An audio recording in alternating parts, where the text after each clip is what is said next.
Pada kesempatan ini, kita akan membahas salah satu bentuk perkembangbiakan aseksual pada tumbuhan. Sebenarnya, perkembangbiakan jenis ini adalah perkembangbiakan buatan, artinya dengan bantuan manusia. Kali ini kita akan mengulas tentang mencangkok. Mencangkok itu punya kelebihan dan juga punya kerugian. Nah, tanaman yang dihasilkan itu biasanya bersifat unggul yang sama dengan induknya. Misalnya buahnya besar dan manis, dan juga keunggulan yang lainnya adalah cepat berbuah.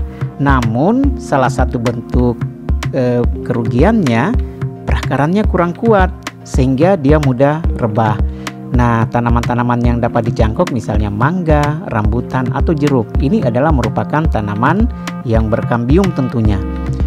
Bagaimana sebenarnya prosedural untuk melakukan pencangkokan pada tumbuhan? Mari kita ikuti skema animasi berikut. Pertama yang harus kita lakukan adalah pemilihan dahan. Nah, untuk pemilihan dahan ini diupayakan ukuran diameter dahan itu lebih dari 2 cm. Ini memungkinkan untuk bisa dilakukan pengupasan. Kemudian lapisan harus memiliki kambium yang sudah tebal. Ini untuk bertujuan menumbuhkan akar. Nah, langkah yang kedua adalah melakukan pengupasan kulit kayu. Nah, untuk pengupasan kulit kayu ini perlu diperhatikan bahwa alat yang digunakan harus sesuai dan tentunya tajam agar potongan-potongan tidak menyebabkan luka yang besar. Kemudian ukuran sayatan lebih dari 10 cm persegi. Kemudian langkah yang ketiga adalah menyiapkan pembungkusan.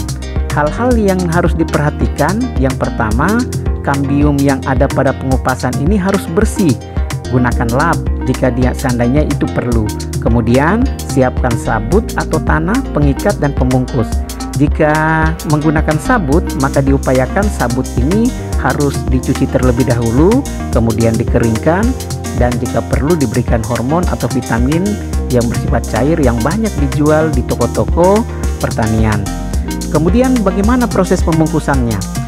Untuk membungkus tanaman diupayakan bahwa irisan yang tadi kita telah lakukan itu harus tertutup seluruhnya oleh sabut dan tanah.